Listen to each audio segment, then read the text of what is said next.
पर मुहर लग गई है। बिहार विश्वविद्यालय शिक्षक पात्रता परीक्षा का रिजल्ट जारी हो गया है। बीएसईबी की वेबसाइट पर रिजल्ट अपलोड है, अभ्यर्थी देख सकते हैं। secondary.biharboardonline.com पर अपने रिजल्ट को 7200 से ज्यादा पदों के लिए परीक्षा आयोजित की गई थी। बिहार बोर्ड ने बीएसएस टेट की ये परीक्षा ली थी और कल ही रिजल्ट को लेकर न्यूज 18 ने ये खबर आपको बताई थी, ये जानकारी दी थी और हमारी खबर पर यहां पर मुहर लग जाती है। तो बीएसईबी की वेबसाइट पर रिजल्ट अपलोड है, आप रिजल्ट चेक कर सकते हैं।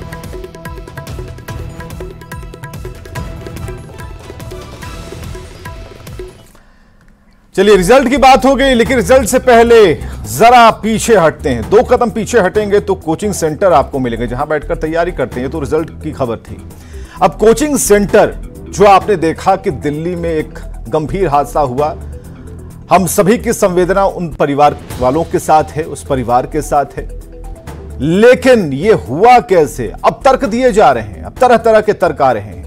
कुछ लोग अंडरग्राउंड हो गए थे, जो कोचिंग संचालक वो अचानक से बाहर निकले हैं और उन्होंने कई सवाल खड़े कर दिए हैं। सवाल यह है कि अभी क्यों सवाल भाई? पानी आने से पहले सवाल करते तो लगता कि आप बहुत संजीदा हैं और आपको भी लगता कि नहीं, बेसमेंट में नहीं होना चाहिए, यह गाइडलाइंस के खिलाफ है। अब जब हो गई घटना, आप अंडरग्राउंड हो गए और 48 घंटे के बाद पूरा पढ़ लिख कर कानून का पूरा किताब छानकर अपने सवाल को सेट करके सामने आपने रख दिया सरकार के। ठीक है, रखना चाहिए, लेकिन सवाल यह है कि अगर पहले कर दिया होता गुरु तो फिर यह सब नहीं होता। लेकिन दिल्ली तक बात रहती तो चलो रहती, लेकिन इसकी आंच बिहार तक पहुंची है।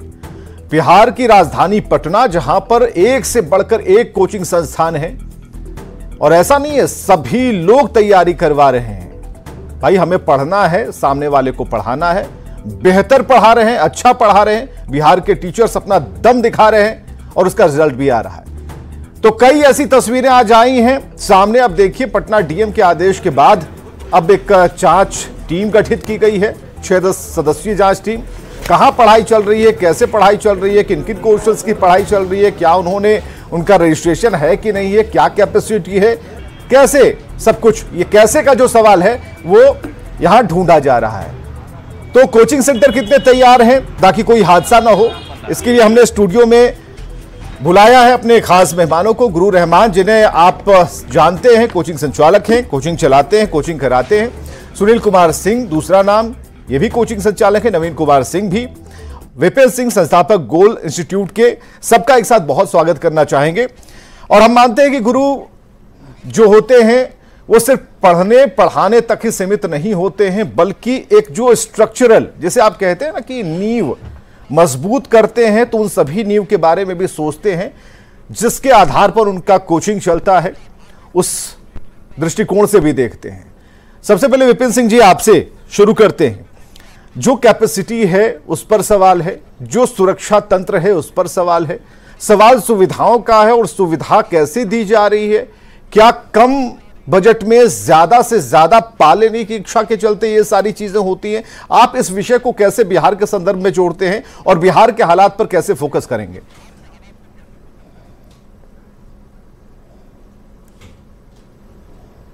विपिन सिंह जी, क्या आपने अनम्यूट किया है क्या? धन्यवाद विवेक जी। हाँ, हमारी आवाज आ रही होगी? हाँ, आ रही है, अब बोलिए। तो कोचिंग इंस्टीट्यूट का जहां तक सवाल है बिहार के साथ, तो बिहार में एक बड़ी संभावना देखी जाती है। कोचिंग और हेल्थ की बात, अगर एजुकेशन और हेल्थ की बात करें तो बिहार में एक बड़ी संभावना है और यहाँ के लोगों को बहुत जरूरत है। तो कोचिंग के संदर्भ में मैं जो इसका बेसिक इंफ्रास्ट्रक्चर होना चाहिए, आज से जो 50 साल पहले और 30 साल पहले था, उसमें बहुत ज्यादा बदलाव नहीं हुआ है, बहुत धीरे धीरे बदलाव हुआ। उसका पीछे रीजन ये है कि पूरे बिहार का जहाँ 14 करोड़ पॉपुलेशन है, एक ही शहर है पटना, जहाँ पे सभी लोग रहना चाहते हैं, पढ़ना चाहते हैं, और जो पैसे वाले लोग होते हैं बाहर चले जाते हैं, या फिर अच्छी पढ़ाई ना मिल पाए तो भी बाहर जाने की संभावना बनती है, जो पलायन की स्थिति हम लोग फेस करते हैं हमेशा। तो ऐसे कंडीशन में जब पूरे बिहार की बात हम करते हैं एक सिर्फ पटना शहर है और पुराना, आज से 40-50 साल पहले से ये शहर उस तरीके से बच्चों को शिक्षा दे रही है। हाँ। तो अभी तक जिस लेवल पे डेवलपमेंट होना चाहिए था यहाँ पे उस तरीके से नहीं हुआ है। हम लोग लगातार मांग कर रहे थे सरकार से कि हमें एक अलग व्यवस्था दी जाए। एक दूर दराज क्षेत्र में जैसे गोल विलेज हम लोगों ने बनाया, 14 एकड़ का पॉपुलेशन, 14 एकड़ जगह है और 1000 बच्चों को हम लोगों ने एकोमोडेशन दिया है वहां पे, और सारी सुविधाएं, सारी सुरक्षा का मापक और सारी चीजें हम लोग वहां प्रोवाइड कर पाए हैं।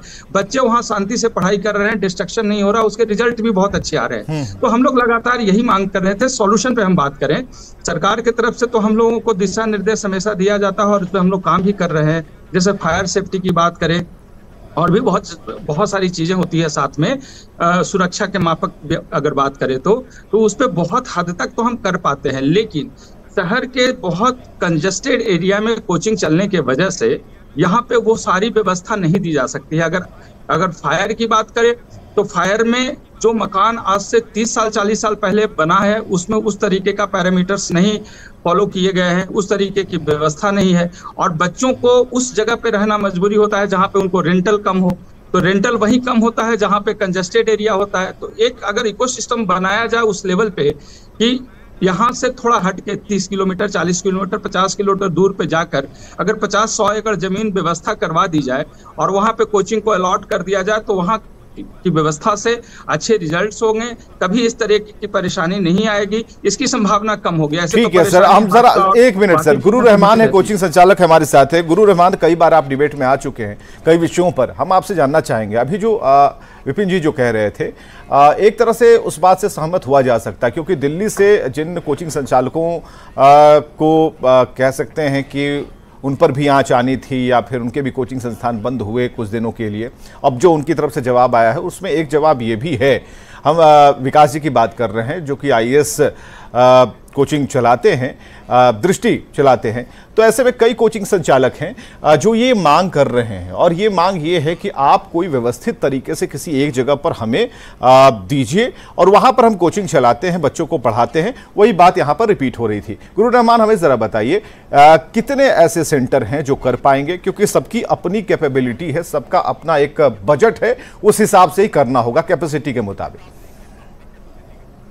देखिए सर, मैं विपिन सर से सहमत हूँ पूरी तरह से कि कोचिंग के लिए एक अलग से हम लोग इंडस्ट्री की मांग कर रहे थे। कोचिंग एसोसिएशन ऑफ भारत जो है वो अलग से मांग कर रहा था, शुरू से मांग कर रहा था। लेकिन प्रश्न ये सबसे जो यक्ष प्रश्न उठता है उस प्रश्न मैं पूछना चाहूँगा सबसे कि विपिन सर ने गोल विलेज बना दिया 14 एकड़ में। क्या 14 एकड़ में गुरु रहमान कहीं बना सकता है, नवीन कुमार कहीं बना सकते हैं, मुकेश बना सकता है, सुनील कुमार बना सकता है, अनिल कुमार बना सकता है? यानी कि हर आदमी की कैपेबिलिटी अलग अलग होती है। कोई आदमी 200 लड़का को लेकर पढ़ाता है, कोई आदमी 400 को लेकर पढ़ाता है।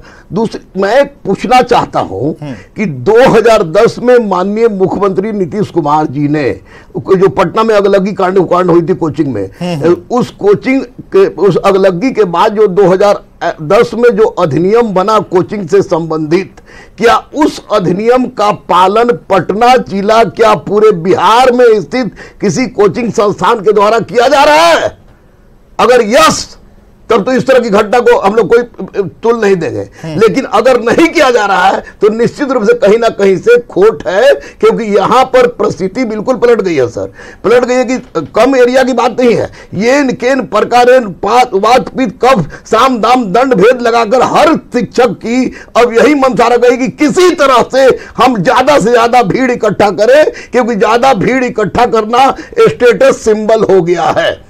मैं कह रहा हूं कि यदि माननीय मुख्यमंत्री के निर्देशानुसार जो कैबिनेट से पास हुआ था 2010 का कोचिंग अधिनियम, या उस अधिनियम को अगर पूरी गहराई से लागू कर दिया जाए तो मैं दावे के साथ कहता हूं कि 90% समस्या समाप्त हो जाएगी और 10% तो प्राकृतिक खेल है। अब रही बात अलग कोचिंग हब बनाने की, तो कोचिंग एसोसिएशन और भारत इस बात की मांग करता है कि अलग हब हम लोग अलग दिया जाए, लेकिन तमाम उन लोगों को दिया जाए जो बेचारे 200-400 लड़का को भी किसी तरह 200-400-500 में पढ़ाते हैं, उनके लिए भी, और वो जो बड़े बड़े कोचिंग संस्थान है उनके लिए भी। समानता के दृष्टिकोण से क्षेत्र और इंडस्ट्री का डिस्ट्रीब्यूशन हो तो बाद में समस्या का हल हो सकता है। लेकिन वर्तमान परिस्थिति में जो 3 बच्चे चले गए, मैं अभी भी कह रहा रहा हूं कि पटना में क्या पूरे बिहार में बहुत सारे कोचिंग संस्थान ऐसा है कि भगवान न करे कि उस तरह की कोई घटना घटे। अगर उस तरह घटना घटती है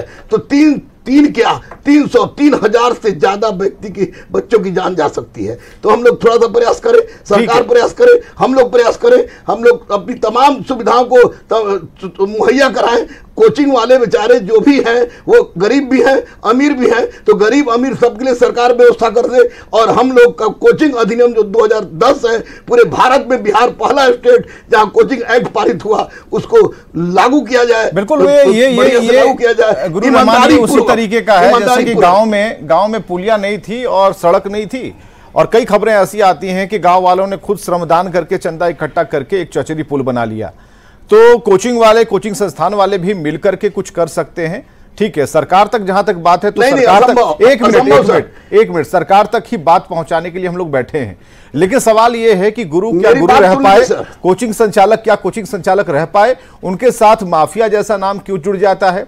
और सिर्फ कोचिंग ही क्यों चलते हैं? कोचिंग के आसपास जो लड़के गांव के हैं, देहात के हैं, किसी तरीके से पैसा लाकर, कर्ज लेकर उन मकानों में रहते हैं, मकान मालिक उन्हें नहीं छोड़े। और यह गति सिर्फ बिहार की, पटना की नहीं है बल्कि दिल्ली में भी है। तो हमें जरा सुनील कुमार सिंह हैं, उनसे भी जरा हम राय लेना चाहेंगे। सुनील कुमार सिंह जी, दो बयान आपने सुने, आ रहे हैं गुरु रहमान आ रहे हैं, गुरु रहमान और विपिन सिंह जी ने अपनी बात कर रख दी कि हमें एक ऐसा एक इंफ्रास्ट्रक्चर दीजिए जो इंडस्ट्री के तौर पर, खुद आप लोगों ने जब इतने सारे नियम बना दिए तो कुछ ऐसा करिए कि हाँ एक बिल्कुल एक क्लियर हो, माइंडसेट एकदम क्लियर हो कि हमें यहाँ जाना है और पढ़ाई करना है, और उसके लिए हमें शहर से थोड़ा सा अलग हटके ऐसी व्यवस्था कर दी जाए। तो एक बात तो यहाँ पर सामने आती है। सुनील कुमार सिंह जी, मैं दोनों इसके पहले के जो पैनलिस्ट हैं उनसे मैं सहमत हूँ। विपिन सर और अमान सर ने जो बातें कही हैं मैं उनसे बिल्कुल सहमत हूँ। विपिन सर ने कहा कि कोचिंग को एक इंडस्ट्री का दर्जा दिया जाए और सहायता दिया जाए। कोचिंग को अगर इंडस्ट्री का दर्जा दिया जाए तो सरकार को राजस्व का भी फायदा होगा। यहाँ का जो पैसा जाता है, यहाँ के जो छात्र जाते हैं कोटा में या दिल्ली में, निश्चित रूप से मोटी रकम देते हैं, 3 लाख 2.5 लाख यूपीएससी के नाम पर बच्चे वहाँ देते हैं, 30 से 40 हज़ार रुपया पर मंथ खर्च है। तो मेरा मानना है कि अगर बिहार में उस तरह का माहौल बनाया जाए, सरकार उस तरह की सुविधा दे, उस जगह को चिन्हित करे जहां एक खास एरिया में कोचिंग वाले अपना कोचिंग इंस्टीट्यूट स्थापित करेंगे। बिल्कुल सरकार की जो एसओपी है मानक है उसके अनुकूल कोचिंग संस्थान वाले भी सरकार के एसओपी का पालन करेंगे। लेकिन ये तो सुनील जी, से पहले ये तो मांग हो गई, लेकिन हमें ये बताइए इस मांग और मांग को पूरा होने का जो एक बड़ा गैप है, उससे पहले आज की व्यवस्था क्या है? अगर हम आप ही के कोचिंग की बात कर लें या और भी आपके आसपास जो लोग होंगे, क्या ऐसी व्यवस्थाएं हैं? अगर भगवान न करे कि ऐसा कुछ हो तो क्या बच निकलने का कोई कुछ है ऐसा? देखिए, ऐसा है कि सरकार ने जो नियमावली बनाई है उस नियमावली के अनुकूल बहुत सारे संस्थान नहीं चल रहे हैं, ये बात सही है। बहुत सारे संस्थान ऐसे जगह पर चल रहे हैं जहां छात्रों के लिए निकासी और प्रवेश के लिए एक ही रास्ता है। बहुत तंग गलियां हैं, बहुत ऐसे मकान मालिक हैं जो छोटे छोटे कमरे बना रखे हैं, उसमें महंगे फी स्ट्रक्चर रखे हैं। कोचिंग संस्थान जहां होना चाहिए वहां नहीं है, भीड़ भाड़ वाले इलाके में है। अगर खुदा न करे, भगवान न करे कि कुछ बड़ी दुर्घटना हो जाए तो बिहार में भी दिल्ली वाला सीन क्रिएट हो सकता है। चलिए, ये बात सरकार तक पहुंच रही है। कोचिंग संचालक आज हमारे साथ है, बिल्कुल ध्यान और वैसे रिनाउंड नेम है, ऐसे लोग हैं जो कि कोचिंग का संचालन नहीं करते, बल्कि अब अगर जाइएगा विपिन सिंह जी से ही अगर शुरू करें, गुरु रहमान से ही शुरू करें, तो कई ऐसे देश में कई ऐसे बच्चे हैं, सफल अभ्यर्थी हैं जिन्होंने मुकाम पाया है, बिहार का नाम रोशन कर रहे हैं। कई डॉक्टर्स तैयार किए गए हैं गोल्ड इंस्टीट्यूट से, ऐसा नहीं है, और हर बार लोगों ने देखा है। लेकिन हमारा सवाल है कि जिस मानक को लेकर के आप नियम कानून बनाते हैं और जो कहते हैं कि आग लगने पर कुआं खोदने जैसी स्थिति,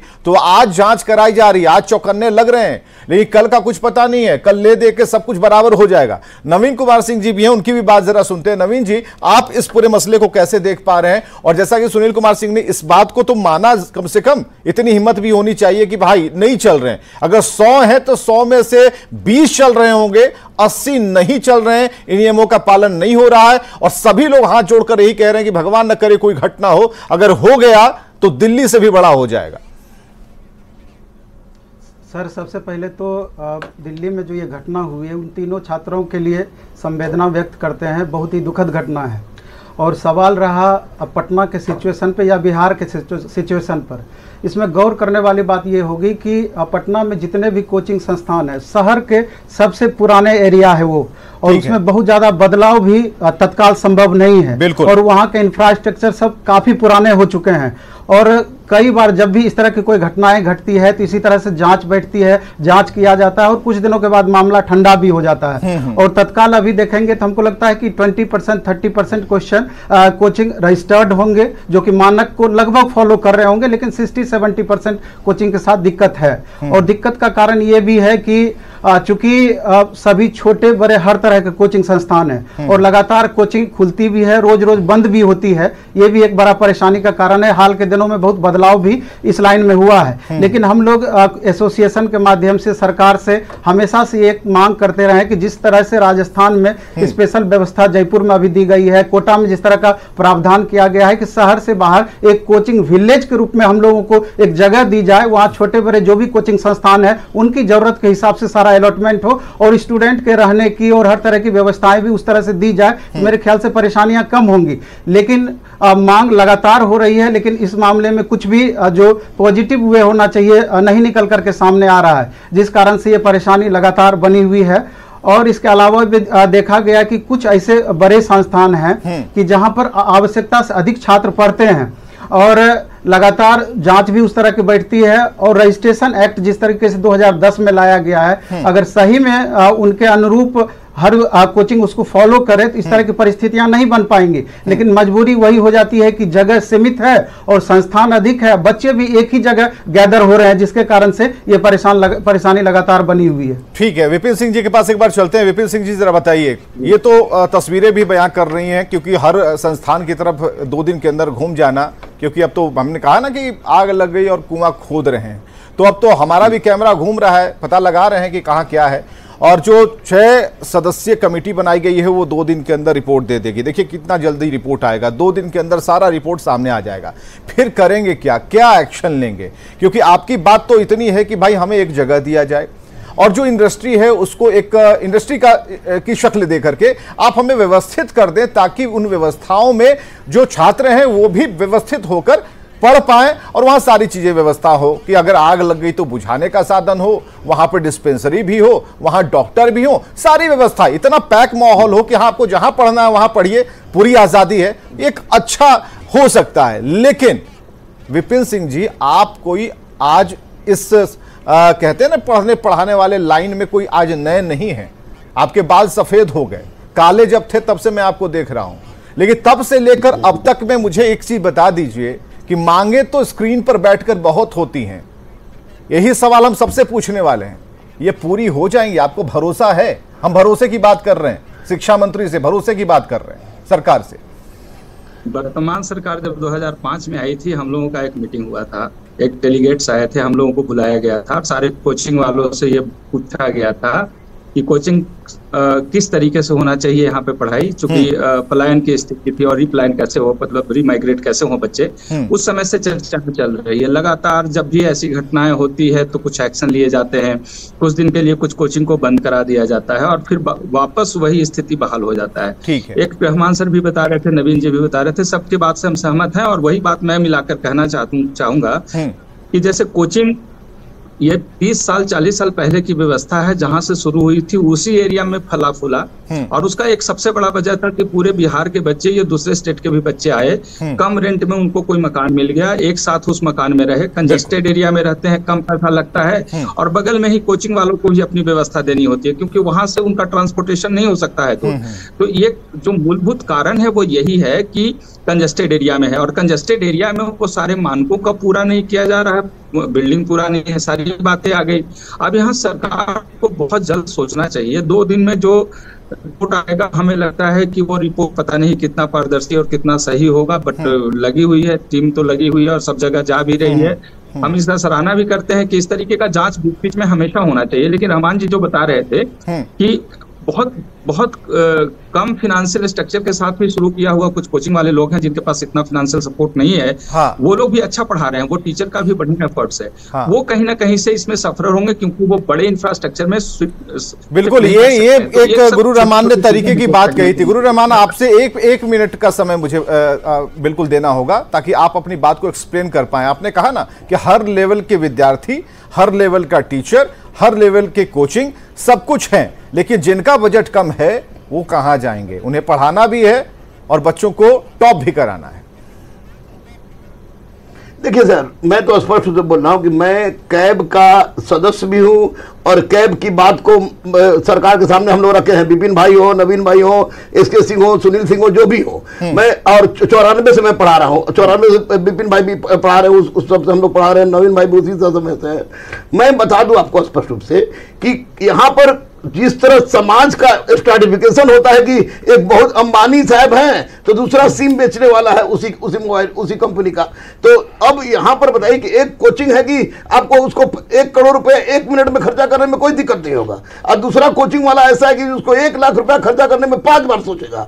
तो अगर इस तरह की व्यवस्था सरकार जहां भी करे तो कम से कम इस बात का ध्यान जरूर रखे कि जो बेचारा गरीब है, कोचिंग जिसके कोचिंग पे पढ़ा के अपनी बेटी, बेटा, बाल बच्चा, पति, परिवार को पाल पोस रहा है, माँ बाप को देख रहा है, उसके लिए भी व्यवस्था होनी चाहिए, और जो बहुत बड़े बड़े हैं उनके लिए व्यवस्था होनी चाहिए। लेकिन एक बात मैं दावे के साथ कह सकता हूं कि जैसे आप देखिए विपिन सिंह ने गोल खोला, तो विपिन सिंह ने गोल खोलकर केवल डॉक्टर नहीं बनाया है, मैं दावे के साथ कह सकता हूं विपिन सिंह ने गोल खोलकर कम से कम 2000 लोगों को रोजगार भी दिया है। ये अगर इस तरह की व्यवस्था मुहैया कराई जाए, ये मुहैया इस तरह की, चलिए सरकार तक बात पहुंच गई, सरकार तक बात पहुंच गई है। इस डिबेट को आगे भी हम जारी रखेंगे। बहुत बहुत शुक्रिया आप सभी का आने के लिए, सबकी बात सुनने के लिए। लेकिन इतना जरूरी है कि इस पर ध्यान देना होगा, सरकार को सुनना होगा। मीटिंग मत कराइए, कम ही कराइए, या फिर जो छापेमारियां करवा रहे हैं कम करवाइए, कुछ ऐसा कर दीजिए कि इसकी जरूरत ही ना पड़े। बहुत बहुत शुक्रिया।